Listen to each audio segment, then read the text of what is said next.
August 19, 1944. Wehrmacht Headquarters, East Prussia. General Oberst Alfred Jodl reviewed the latest intelligence reports from the collapsing Western Front. His staff had calculated the mathematics of Allied supply lines stretching over 400 meters from the Normandy beaches to Patton's spearheading Third Army. The Americans have outrun their logistics. Patton will halt within days, perhaps hours. No army can sustain such advanced speeds without fuel.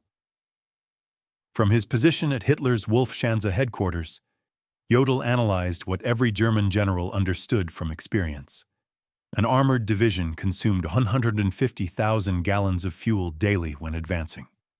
The Americans were now 400 meters from their supply depots. The calculation was inescapable.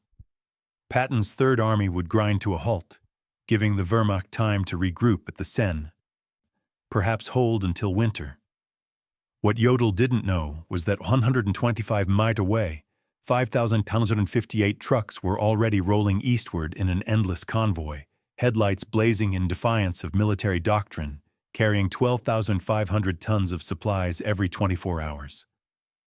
The Red Ball Express, a logistics operation so audacious that German military science had never conceived it possible, was about to shatter every assumption about mechanized warfare. Within 72 hours, Patton's supposedly immobilized tanks would crash through German positions at the Seine. Within a week, they would liberate Paris. Within a month, they would stand at the German border. The Wehrmacht's finest military minds were about to receive a lesson in American logistics that would redefine their understanding of modern warfare. Delivered by 23,000 truck drivers, 75% of them African-American, who turned a one-way highway system into the most efficient military supply line in history. The German General Staff's confidence in American logistical failure stemmed from decades of military experience and recent observations. The Wehrmacht had pioneered blitzkrieg, revolutionized combined arms warfare, and understood intimately the tyranny of supply lines. Their own campaigns had repeatedly stalled when logistics failed to keep pace with tactical success. In Russia, the Wehrmacht's advance had founded not from Soviet resistance initially, but from the simple inability to supply forces across vast distances. German trucks broke down on Russian roads. Horse-drawn wagons, still 80% of German military transport, couldn't match the speed of Panzer spearheads. Railway gauge differences meant supplies piled up hundreds of miles from the front. General de Panzer Trooper Heinrich von Luttwitz, who would command 47 Panzer Corps from September 1944, had written in July, "The Americans face the same logistical impossibility we faced in Russia. Their mechanical advantage becomes a disadvantage. Machines require fuel, ammunition, parts. They have advanced 400 miles in 30 days. History teaches us what comes next. Paralysis." German intelligence meticulously tracked American consumption rates. A single Sherman tank burned 0.5 meters per gallon on roads, far worse cross-country. An infantry division required 700 tons of supplies daily. An armored division needed 1,000 tons. Patton commanded 12 divisions advancing on a 60 meters front. The mathematics seemed irrefutable. 12,000 tons daily transported 400 men from the beaches over damaged roads through a transportation network the Germans had systematically destroyed during their retreat. General Major Siegfried Westphal, who would become Chief of Staff to Field Marshal von Rundstedt in September, calculated on August 20th, even if the Americans possessed unlimited trucks, which they don't, and perfect roads, which they don't, and no mechanical failures, which is impossible, they still couldn't sustain Patton's advance more than another 48 hours. Physical laws cannot be violated, not even by American industry. At 2:00 p.m. on August 25, 1944, in a requisitioned French chateau near Ley, Lieutenant Colonel Laurent Ayers of the Motor Transport Service faced a room full of skeptical officers. The math they presented was stark. Patton's Third Army was consuming supplies faster than any army in history. advancing at speeds that defied all logistical planning. Traditional supply methods, railway transport, scheduled convoys, WW2 distribution, had collapsed under the strain. "Gentlemen," Ayres announced, "we're going to create a one-way highway from Cherbourg and the beaches to the front lines. Every vehicle will run 20 hours out of 24. No stopping except for gas and emergencies. We'll move 12,500 tons daily minimum." The name came from railway terminology. A Red Ball freight was an express shipment that took priority over everything else. The Red Ball Express would operate on the same principle. Absolute priority, no delays, no exceptions. The technical specifications defied German military doctrine. 2 parallel one-way highways, one for loaded trucks going forward, one for empties returning. 24-hour operations with headlights blazing, abandoning blackout discipline. No stop policy except for fuel and mechanical failure. 5-minute convoy intervals, maintaining 35 mph average speed. Mobile maintenance units every 50 minutes. MP checkpoints removing any vehicle below 25 miles per hour.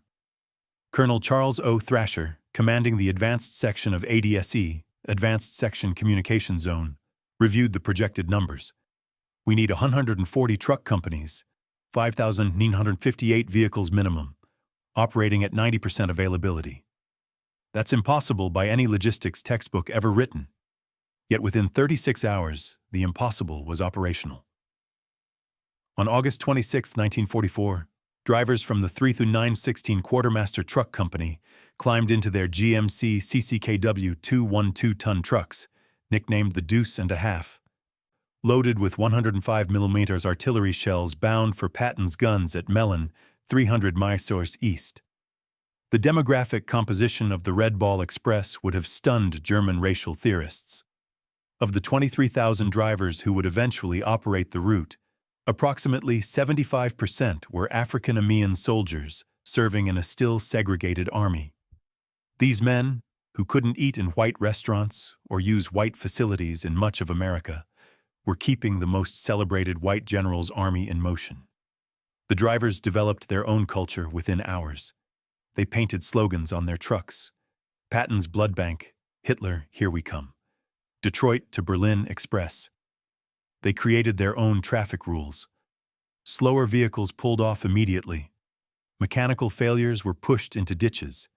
Any truck below 20 mph was considered a roadblock. By August 28th, German reconnaissance units began reporting something unprecedented. Units from Aufklärung 116 radioed from positions overlooking the main Red Ball route. Continuous vehicle column, headlights visible for 20 kilometers. No spacing, no blackout discipline. Estimate 1,000 vehicles per hour. Americans have abandoned all military precaution. This violated everything German military doctrine taught. Headlights at night invited air attack. Continuous columns presented perfect artillery targets. No spacing between vehicles meant a single disabled truck could halt an entire convoy. Yet the Americans seemed unconcerned.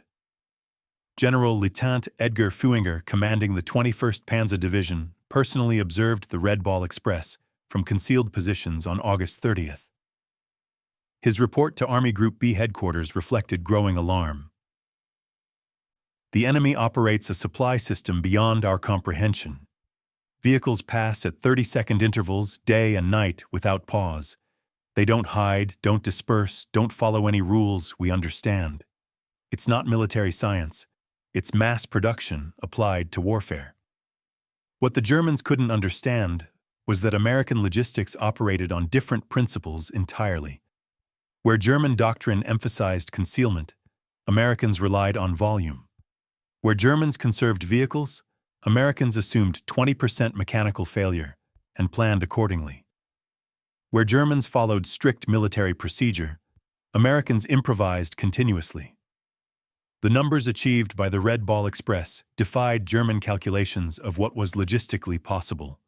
First week, August 25th to 31st, 1944. 89,939 tons of supplies delivered. Daily average, 12,948 tons. Round-trip distance, 686 miles. Vehicle rotations, 5,158 trucks making 1.5 trips daily. Fuel consumed by the operation itself, 300,000 gallons. German logistics specialists captured these numbers from American documents and dismissed them as propaganda. But the numbers were real, and they were accelerating. By September 5th, the Red Bull Express had established a rhythm that seemed impossible to German logistics officers who still relied on horse-drawn wagons for 80% of their transport. Convoys departed every 5 minutes from the western terminus. Average convoy 67 vehicles. Load per vehicle 5 tons standard, 7 tons frequent overload. Time to cover 350 mil, one way, 14 hours average. Turnaround time at each end, 2 hours. Vehicles in constant motion, 5,000 at any given moment. The Red Bull Express generated innovations hourly as drivers and mechanics solved problems German military science considered insurmountable.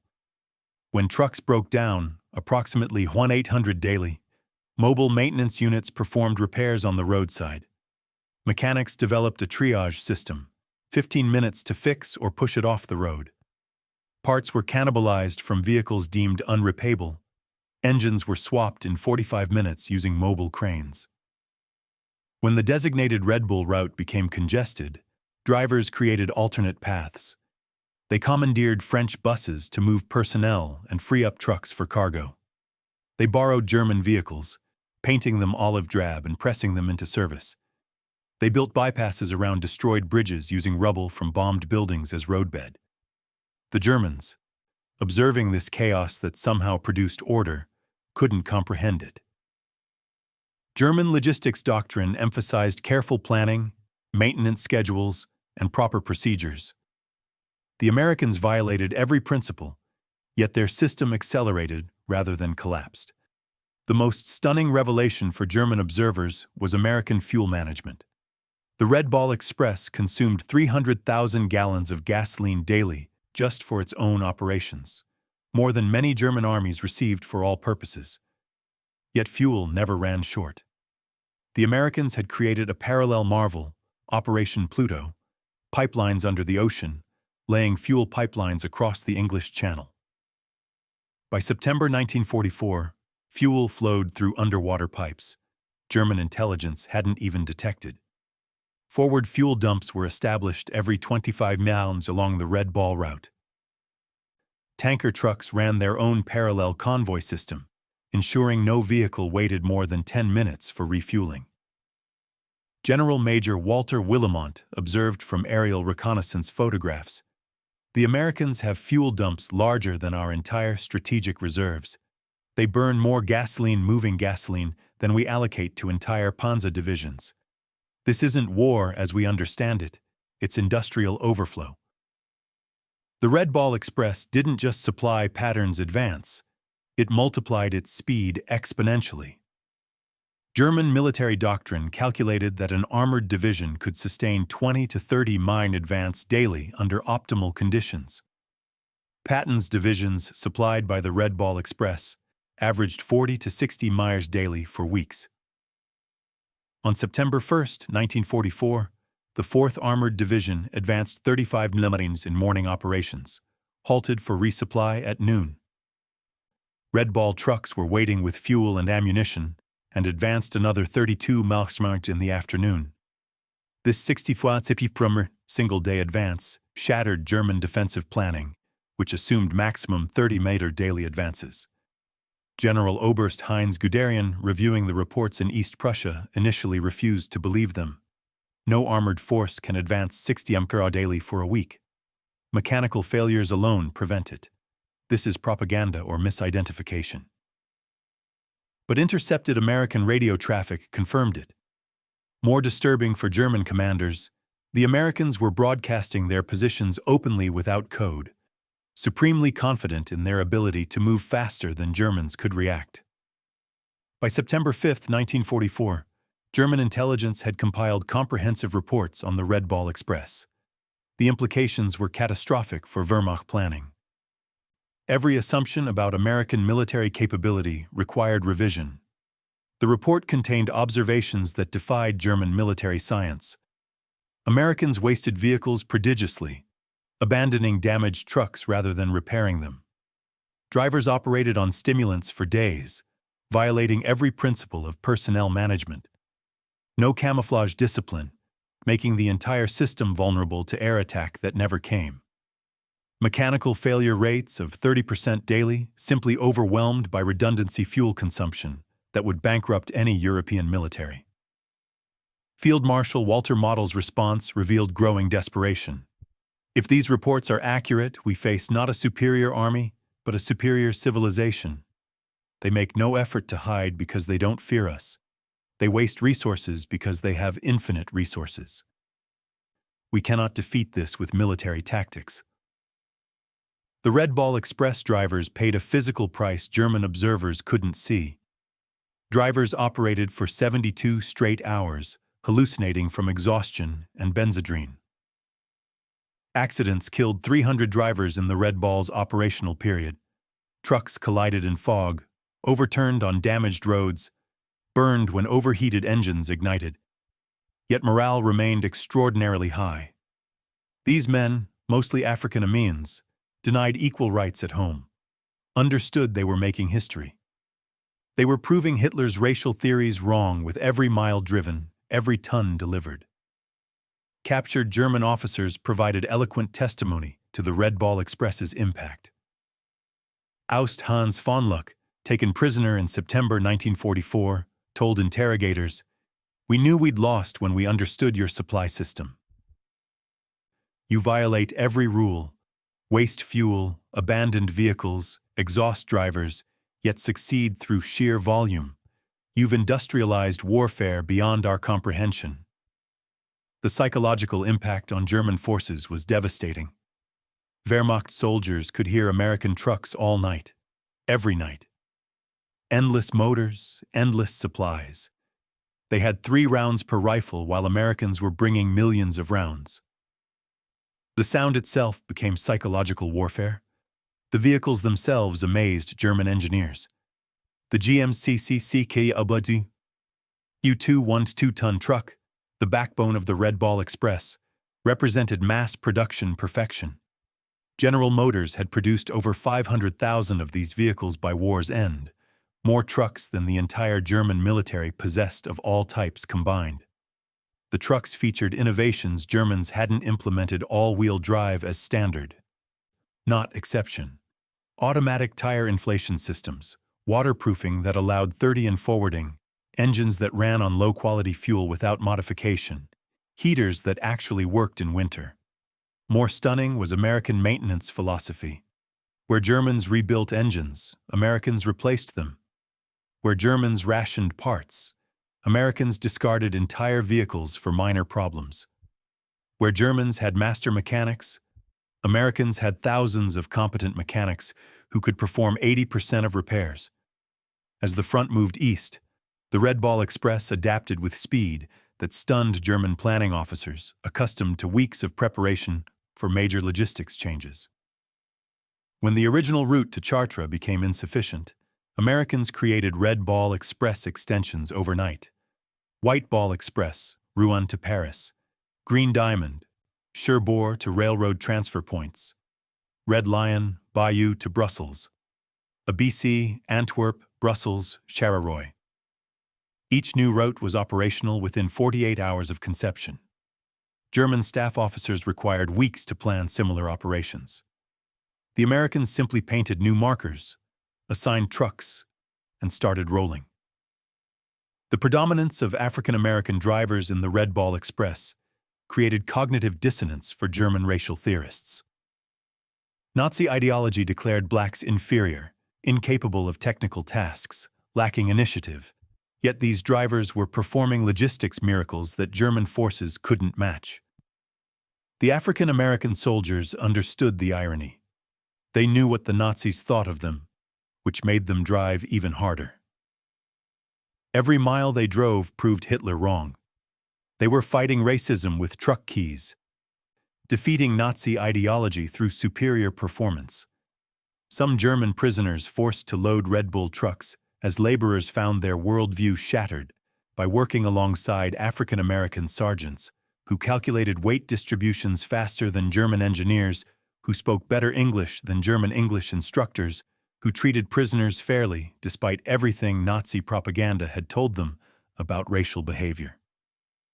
The Red Ball Express required infrastructure Germans deemed impossible to create under combat conditions. Engineers built or reinforced 40 bridges, created 15 major fuel depots, established 26 maintenance stations, and constructed 8 temporary cities for drivers. All while the operation was running. The bridge at Monte had been destroyed by German engineers specifically to halt American logistics. The Wehrmacht calculated replacement would require 6 weeks minimum. American engineers built a temporary bridge in 14 hours, while Red Bull convoys detoured only 8 minutes on hastily bulldozed bypass roads. German engineers observed American construction methods with amazement. No planning meetings, no detailed blueprints, just immediate action. They built faster than Germans could destroy, created infrastructure that appeared overnight in French fields. One Red Ball Express achievement particularly stunned German artillery officers: ammunition supply rates that exceeded their highest theoretical calculations. American artillery units fired without restriction, a luxury no German unit had enjoyed since 1942. During the reduction of Metz fortifications in September 1944, the XDX Corps artillery fired 100,000 rounds in 24 hours. The Red Ball Express delivered every round plus 20% surplus. German artillery defending Metz was rationed to 50 rounds per gun per day. The disparity was overwhelming.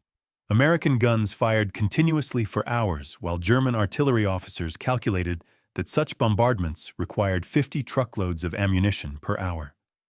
The Red Ball provided it without pause. The Red Ball Express consumed vehicles at rates that would have paralyzed any other military. By late September, mechanical attrition reached staggering proportions. Average vehicle life 10,000 miles, normal 30,000. Daily deadline rate 30% of all vehicles. Engines replaced 500 weekly. Tires consumed 10,000 weekly. Total vehicles destroyed or abandoned 5,000 plus. Yet the operation never slowed. American production had anticipated such losses. Ships arrived weekly at French ports carrying hundreds of new trucks. Replacement drivers were trained in 2 days and thrown into convoys. German calculations showed Americans destroying more trucks weekly than the Wehrmacht possessed in France. Yet their transport capacity increased rather than decreased. They had achieved something Germans thought impossible: logistics faster than consumption. French civilians along the Red Ball route witnessed American abundance that contradicted years of German occupation scarcity. The psychological impact on occupied populations was immediate and profound. The Red Ball Express drivers, particularly African Americans, often shared their rations with French civilians despite regulations. Every stop, children would gather, and drivers would give them chocolate, cigarettes, soap. The contrast with German occupation was stark. Americans gave away casually what Germans had rationed strictly. German intelligence reported the propaganda impact. French civilians now believe American victory inevitable. They cite the truck convoys as proof. Resistance activity has increased 400% along Red Bull routes. The population that accepted our occupation now actively opposes it. In early September 1944, the Red Ball Express faced its greatest challenge. Patton's Third Army had advanced so far that even the Red Ball struggled to maintain supply rates. The round trip now exceeded 700 meters. Drivers were collapsing, vehicles were disintegrating. German intelligence detected the strain. General Deer Panzer Trooper Hasse von Manteuffel reported September 8th. American supply lines show signs of collapse. Convoy intervals have increased from 5 to 15 minutes. Vehicle speed has decreased. This is our opportunity. But American adaptability again surprised the Germans. Within 72 hours, the Red Ball Express reorganized, created intermediate transfer points, cutting individual runs to 350 mi, implemented driver rotation systems, established forward maintenance bases, doubled the number of assigned vehicles. By September 12th, tonnage delivery had actually increased. The crisis that should have halted Patton only made the system stronger.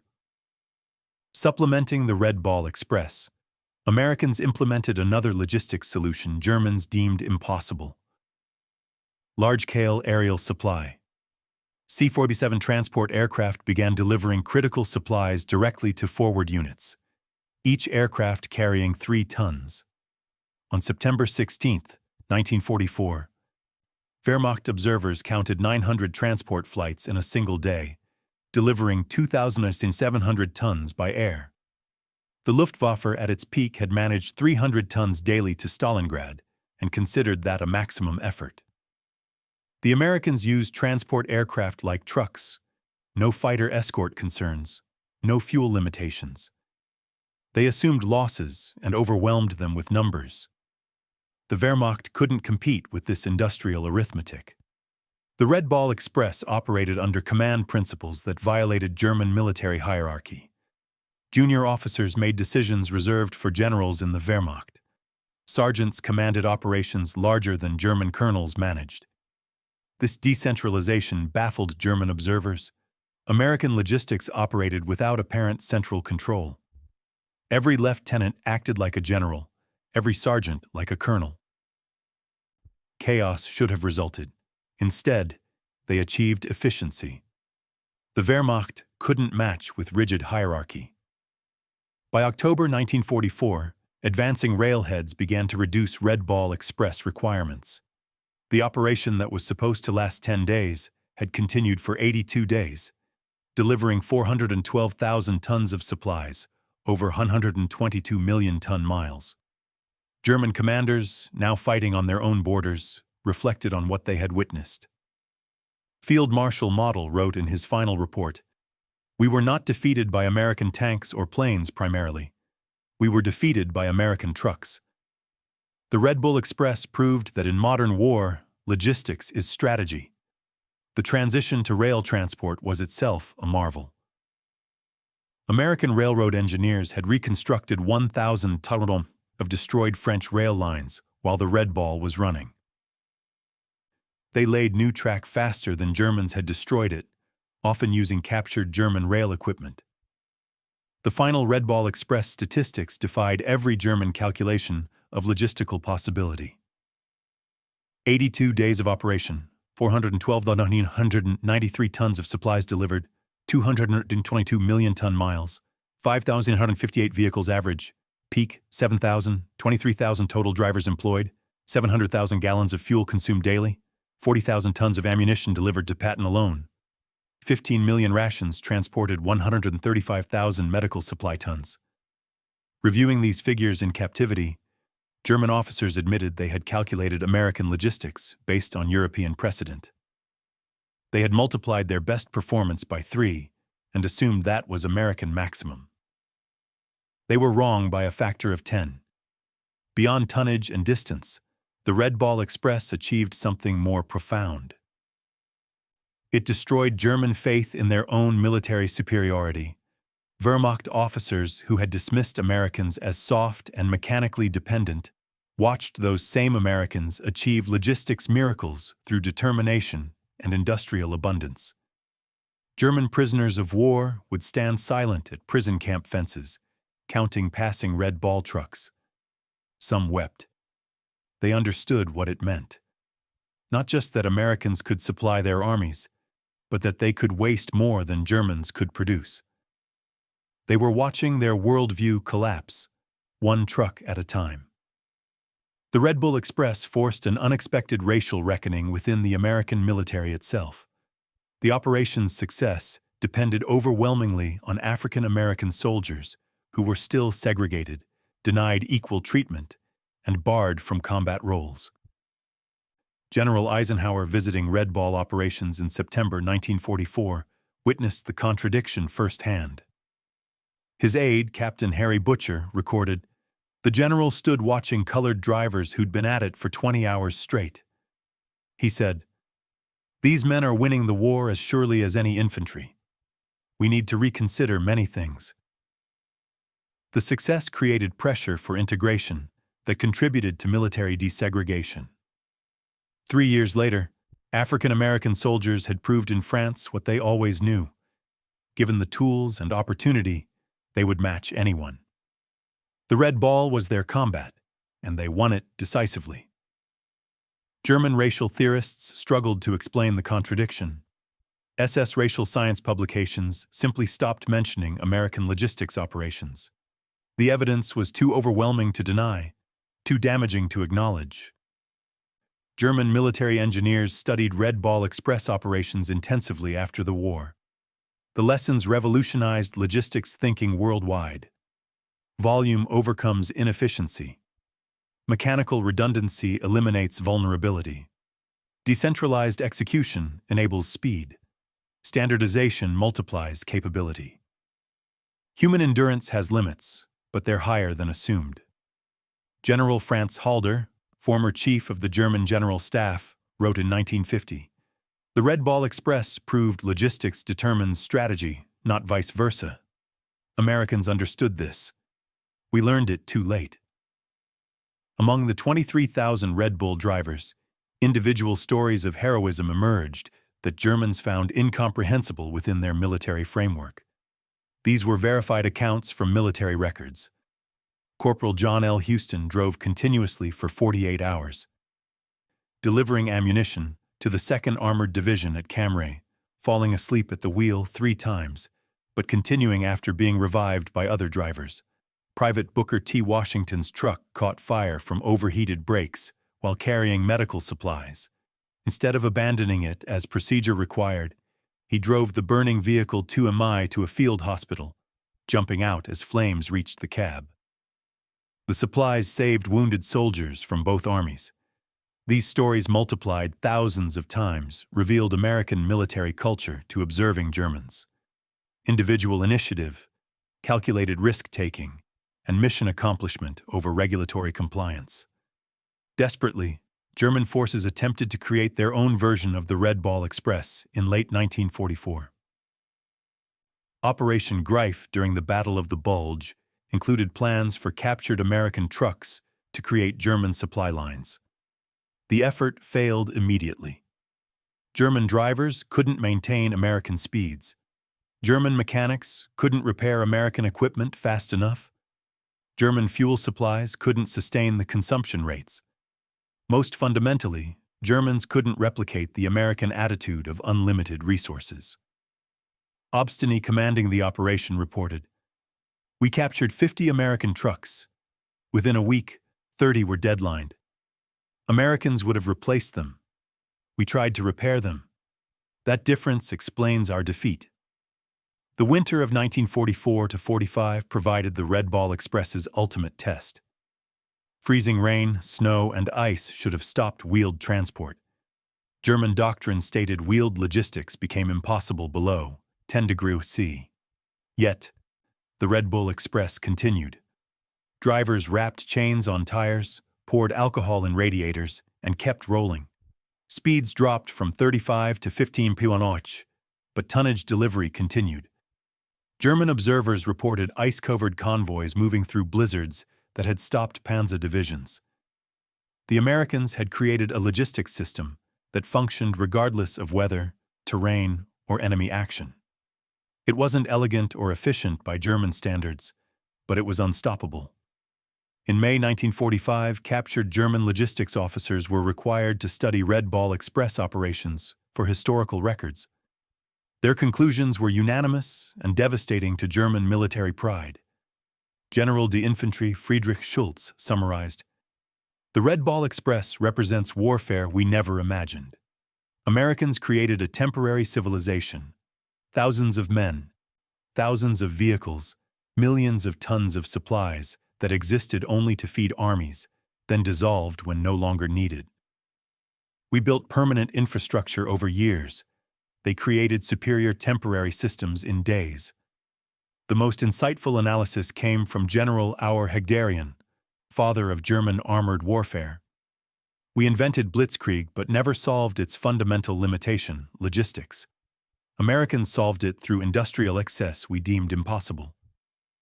The Red Ball Express was not a supply line, but a flowing river of material that drowned our forces. The Red Ball Express cost the United States approximately $100 million in 1944. Vehicles destroyed, fuel consumed, roads destroyed, French claims for damage. German staff officers accustomed to managing scarcity found the figure incomprehensible, yet Americans considered it cheap.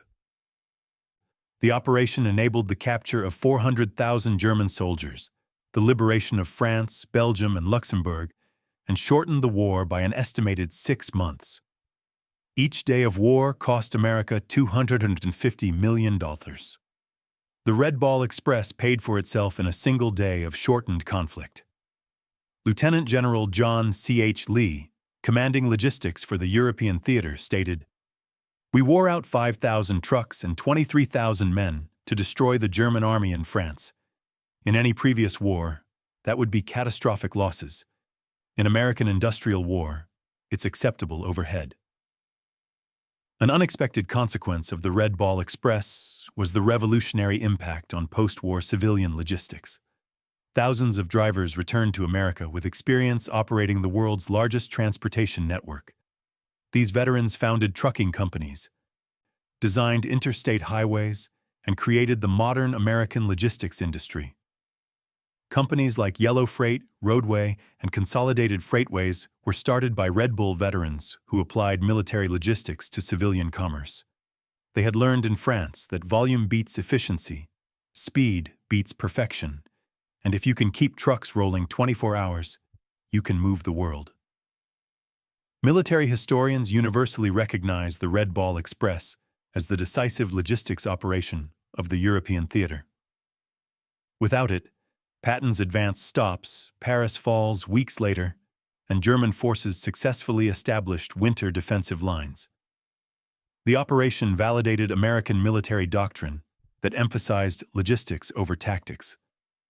While German officers studied Clausewitz and battlefield maneuver, Americans studied Detroit assembly lines and railroad tiements. The Red Bull Express demonstrated that in modern warfare, the ability to supply forces determines victory more than tactical brilliance. On September 15, 1944, Field Marshal Gerd von Reunet, Supreme German Commander in the West, received comprehensive intelligence on the Red Ball Express. After studying the reports for hours, he summoned his staff. "Gentlemen," he announced, "we face something beyond military solution. The Americans have created a supply system that makes distance irrelevant. Our strategy assumed their culminating point, where advancing forces outrun supplies. That point doesn't exist. They have revolutionized warfare, and we are fighting the last war."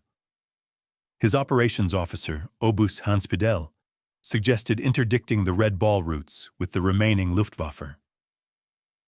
Von Reunet's response revealed complete understanding. "With what shall we interdict? They have 6,000 trucks. If we destroy 1,000, which we cannot, they'll replace them in a week. We'd need to destroy 200 trucks daily just to match their production. We don't have 200 aircraft total." Behind the statistics were human stories that revealed American character to German observers. Drivers who hadn't slept for 3 days refusing relief because their trucks might not make it through. Mechanics working in freezing rain to keep convoys rolling. Teenagers lying about their age to drive trucks. Such stories multiplied throughout the operation created a mythology that demoralized German forces. The Americans were not soft as propaganda claimed. They drove themselves harder than Germans drove horses, but they did it voluntarily, not from fear. This made them more dangerous than German doctrine had understood. The Red Ball Express became unintentional propaganda more powerful than any planned operation. German soldiers could hear the convoys at night, endless streams of motors that never stopped. The sound itself became psychological warfare. German units reported hearing ghost convoys that demoralized troops as effectively as actual logistics. The knowledge that Americans had unlimited supplies while Germans rationed their last ammunition created despair that undermined combat effectiveness. American psychological warfare units recognized the impact. They began broadcasting truck engine sounds toward German lines when actual convoys weren't present. German units reported these phantom convoys as real, demonstrating the psychological damage the Red Ball Express had inflicted. In November 1944, with rail lines partially restored, the Red Ball Express was officially discontinued. But its methods had revolutionized military logistics permanently. The concept of continuous, high-volume, wasteful but effective supply became American military doctrine. The final innovation was the speed of dissolution. The massive operation, 23,000 men, 6,000 vehicles, hundreds of installations disappeared in 72 hours. Troops reassigned, vehicles redistributed, routes returned to civilian use. Germans required months to create smaller operations and years to dissolve them. Americans built what they needed, used it, discarded it, and built something better. When German generals surrendered in May 1945, many cited the Red Ball Express specifically as demonstrating the hopelessness of continued resistance. General der Panzer Trooper Hasse von Montoil stated at his interrogation, "When we understood your logistics capacity, we knew the war was lost. You could supply armies faster than we could destroy them. The Red Ball Express was a weapon against which we had no defense." Field Marshal Albert Kessler, among Germany's most competent commanders, was asked what most surprised him about American forces. His answer: "Not your tanks, not your planes, but your trucks." The Red Ball Express showed us that you had militarized your entire society's production capacity. We were fighting your factories, not just your soldiers.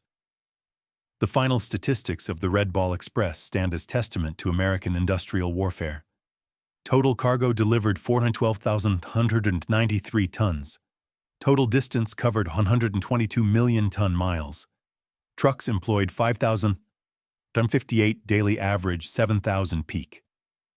Drivers involved 23,000 total. Operating days 82. Fuel consumed 57 million gallons. Tires worn out 180,000. Vehicles destroyed 5,000 plus. Cost $100 million. German divisions defeated through supply advantage 47. Estimated war days shortened 180. These numbers tell a story that transcended military operations. They represent the moment when warfare changed forever, when industrial capacity became more important than tactical brilliance, when logistics determined strategy rather than serving it. In 1994, on the 50th anniversary of D-Day, the United States Postal Service issued a commemorative stamp honoring the Red Ball Express at the National Postal Museum in Washington, D.C. The ceremony recognized the operation that had been overshadowed by combat operations, but proved equally decisive in Allied victory. Veterans who attended spoke of their pride in an operation that proved American industrial might and individual determination could overcome any obstacle. They had driven through exhaustion, through mechanical failure, through weather that stopped armor. They were black soldiers mostly, segregated, discriminated against, denied recognition during the war, but they had delivered victory at 35 mm. The Red Ball Express proved that in modern warfare, logistics is not support. It is the main effort. The operation demonstrated that industrial democracy could mobilize resources on a scale that totalitarian efficiency couldn't match. German generals who had laughed at American logistics were silenced by 6,000 trucks delivering 12,500 tons daily across 700 kilometers of liberated France. They had assumed Americans would follow European precedent, conserve resources, advance cautiously. Instead, Americans created a logistics tsunami that drowned German forces in Allied abundance. The operation's success came not from military genius, but from American characteristics Germans never understood. Industrial excess, mechanical aptitude, improvisational skill, and most importantly, the initiative of individual soldiers who made independent decisions that in the Wehrmacht would require field marshal approval. In his memoirs, General George S. Patton, whose Third Army was the primary beneficiary of the Red Ball Express, wrote the ultimate tribute. The truck drivers of the Red Ball Express deserved as much credit for the defeat of Germany as any combat unit. They drove through exhaustion, through mechanical failure, through weather that stopped armor. Without them, the Third Army doesn't move. Without movement, we don't win. They were black soldiers, mostly, segregated, discriminated against, denied recognition. But they won the war as surely as any rifleman. History must record this truth. That truth stands as the final testament to the Red Ball Express. 23,000 mostly African-American drivers operating 6,000 trucks on a one-way highway to victory achieved what German military science declared impossible. They supplied advancing armies faster than physics should allow, maintained tempo beyond human endurance, and proved that in modern warfare, the side with the most trucks beats the side with the best tactics. The German generals had laughed at American logistics, dismissing it as wasteful, undisciplined, impossible to sustain. 82 days later, those same generals surrendered to armies supplied by the Red Ball Express, finally understanding that American trucks had defeated German tanks, that industrial abundance had overwhelmed military excellence, that logistics had become strategy. The Red Ball Express ended on November 16, 1944, but its impact echoed through military history. It proved that in the industrial age, victory belongs not to the bravest soldiers or brightest generals, but to the nation that can deliver the most supplies, the fastest, the farthest. The German generals who laughed at American logistics in August 1944 signed surrender documents in May 1945, defeated by 23,000 truck drivers who revolutionized warfare at 35 millimeters. Their story deserves its place among the great military operations of history, not because it was elegant or efficient. It was neither, but because it worked. The Red Ball Express kept pattern rolling, kept the Germans retreating, and proved that in modern war, the convoy of trucks matters more than the column of tanks. The highways of France still bear the scars of the Red Ball Express, ruts worn by overloaded trucks, bridges hastily repaired, roadsides littered with abandoned vehicles. But the greatest monument to the operation is the speed of Allied victory. Every day the war shortened, saved thousands of lives. The Red Bull Express shortened it by months. In the end, the German generals who laughed at American logistics learned the hardest lesson of modern warfare. Amateurs talk tactics, professionals talk logistics, and Americans talk trucks. The Red Ball Express was America talking very loudly indeed in the roar of 6,000 engines that never stopped, carrying democracy and destruction at 35 km/h down a one-way road to victory. The last word belongs to a German officer whose name is lost to history, quoted by a Red Bull driver at the 1994 commemoration. Standing beside a road in Belgium, watching the endless convoy of American trucks, the officer said in accented English to his captives, "We prepared for everything. Your tanks, your planes, your ships. We never prepared for your trucks. How do you defeat an enemy who has more trucks than you have soldiers?" The answer rolled past him at 5-minute intervals, driven by exhausted Americans who were rewriting the rules of warfare, one delivery at a time. The Red Ball Express had made logistics into strategy, supply into victory, and trucks into the most decisive weapon of the European war. The German generals stopped laughing when they understood this truth, but by then Patton was already at their gates, supplied by the greatest logistics operation in military history.